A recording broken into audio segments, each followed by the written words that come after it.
शराब घोटाले में आज दो बड़ी खबर आई है।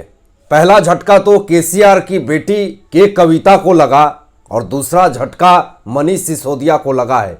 सीबीआई कोर्ट के तरफ से एक नया केस दर्ज हो चुका है मनीष सिसोदिया के खिलाफ। दोनों मामले में सबसे ज्यादा अगर परेशानी बढ़ी है तो वो है अरविंद केजरीवाल को। तो इस तमाम चीजों पे आज पर्दाफाश करेंगे। नमस्कार, मैं आशीष राठौर आपका स्वागत करता हूं। एक तरफ अरविंद केजरीवाल अपनी सत्ता को बचाने के लिए भड़काऊ बयानबाजी दे रहे हैं, बिना सोचे समझे कुछ भी बके जा रहे हैं, और दूसरी तरफ उनके नेता मंत्री विधायक कोर्ट के जेल के सलाखों के पीछे जाते हुए दिख रहे हैं, कोर्ट के चक्करे काट रहे हैं।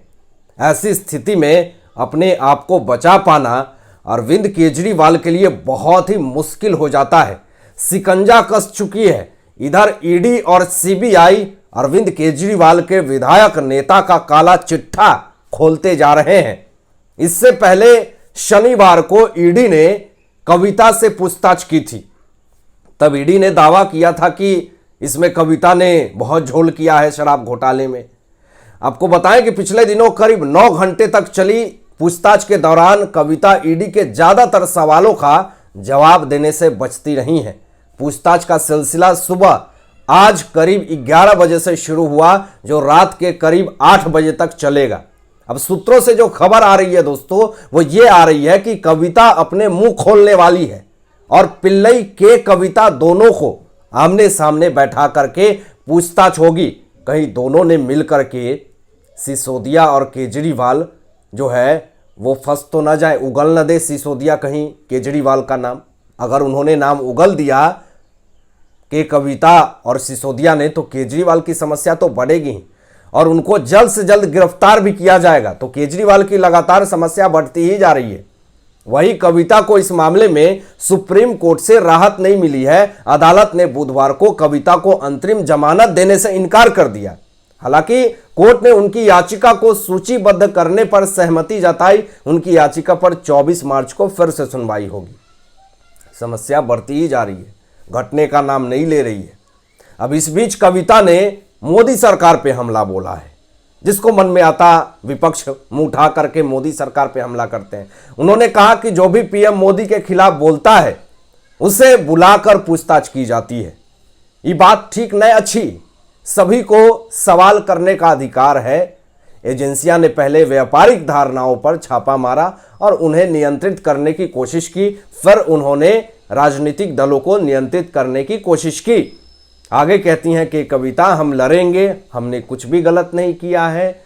कविता जी, आपको एक बात साफ अक्षरों में क्लियर बता दूं कि हमारे भारत देश के प्रधानमंत्री किसी को जेल नहीं भेजते हैं और यह उनका काम है ही नहीं। प्रधानमंत्री आप रहते तो जानते ना, यह प्रधानमंत्री का काम क्या होता है, ये तो आपको पता नहीं चलेगा। आप अपनी भ्रष्टाचारिता को छुपाने के लिए प्रधानमंत्री पे आरोप लगा रहे हैं। यह कितना हद तक सही है? आप कौन सा बड़ा अच्छा काम कर रहे हैं? वह इंसान को आप आरोप लगा रहे हैं जो इस देश की सेवा कर रहा है, जो इस देश की जनता के बारे में सोच रहा है, और आप भ्रष्टाचारी में लिप्त हैं, शराब घोटाले में लिप्त हैं। आप ऐसे इंसान को बदनाम कर रहे हैं जैसे लग रहा हो कि इन सब चीजों के पीछे उन्हीं का हाथ है। अरे प्रधानमंत्री जी को तो यह भी पता नहीं होता है कि कौन भ्रष्टाचारी, कौन गुर्गा, कितना दलाली करके, कितना भ्रष्टाचारी करके पैसे कमा करके रखा हुआ है। उनको इतना कुछ पता नहीं होता। लेकिन इस निर्लज लोग, बहुत सारे लोग आरोप पे आरोप लगाते हैं, उन पे कटाक्ष करते हैं। उनको बस देश का विकास करना है। प्रधानमंत्री को देश में कैसे शांति का माहौल बना रहेगा, उनको यह सोचना होता है। आप एक राज्य स्तर पर सोचते हो, लेकिन हमारे प्रधानमंत्री जी विश्व स्तर पर हर एक चीज को सोचते हैं।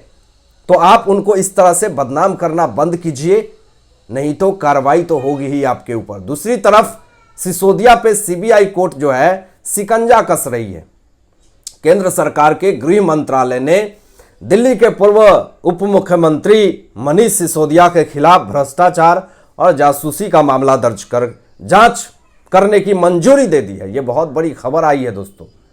ये मंजूरी दिल्ली सरकार की फीडबैक यूनिट FBU के गठन और उसमें की गई अवैध भ्रष्टाचार को लेकर के की गई है। अब फीडबैक यूनिट क्या है, इसको थोड़ा सा समझने की कोशिश करते हैं। दिल्ली सरकार ने फरवरी 2016 में दिल्ली सरकार के अधीन काम करने वाले कर्मचारियों के भ्रष्टाचार और कामकाज पर नजर रखने के लिए फीडबैक यूनिट का गठन किया था।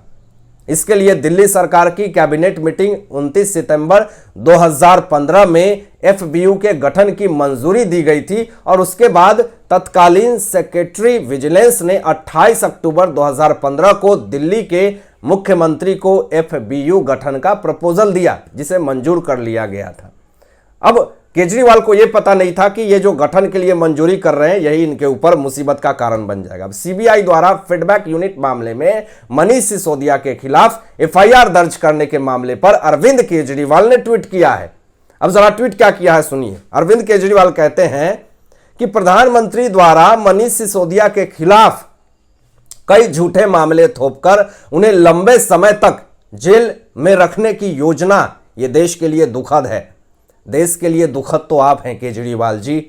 आप ही कह रहे थे केजरीवाल जी जांच करवा लो। अब जांच हो रही है तो आपको क्या दिक्कत है? दाल में कुछ काला है या पूरी पार्टी ही काली है? बेईमान और भ्रष्ट लोग जनता को मूर्ख बनाने की चाहे कितनी भी कोशिश कर लें, लेकिन एक दिन वो फंसते जरूर हैं।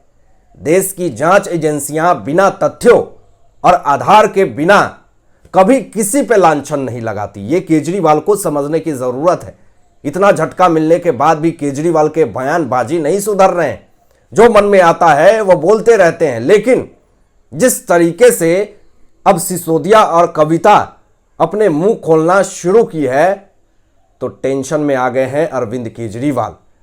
केजरीवाल कभी भी तख्ता पलट सकते हैं, कभी भी उनकी स्थिति खराब हो सकती है, कभी भी जांच एजेंसियां केजरीवाल को दबोचने पहुंच सकती है। और सूत्रों से यह भी खबर आ रही है दोस्तों कि केजरीवाल के खिलाफ सबूत इकट्ठा किया जा रहा है। जल्द उनकी भी गिरफ्तारी तय है। कितना दिन कानून को धोखा देंगे, कितना दिन दिल्ली की जनता को धोखा देंगे? आज नहीं तो कल उनको सजा भुगतनी पड़ेगी और ऐसा गिरेंगे फिर दोबारा उठने की कोशिश भी नहीं करेंगे, क्योंकि चारों तरफ उनकी बदनामी हो चुकी होगी। जो कर्म केजरीवाल कर रहे हैं उसका फल बहुत कड़वा है, लेकिन लालच में आकर के केजरीवाल ने इतना भ्रष्टाचारिता कर दिया है कि अब वह पीछे अच्छाई की तरफ मुड़ भी नहीं सकते हैं। लेकिन पाप का अंत तो होना तय है, क्योंकि जिस तरीके से पापाचार फैला रखा दिल्ली में, दिल्ली के जनताओं को फ्री रेवरी का जो लॉलीपॉप दिखा रहे थे अरविंद केजरीवाल, वो लॉली का जो पप है वो जनता को समझ में आ गया है कि ये सिर्फ और सिर्फ मूर्ख बनाने का इनका प्रोपोगेंडा था।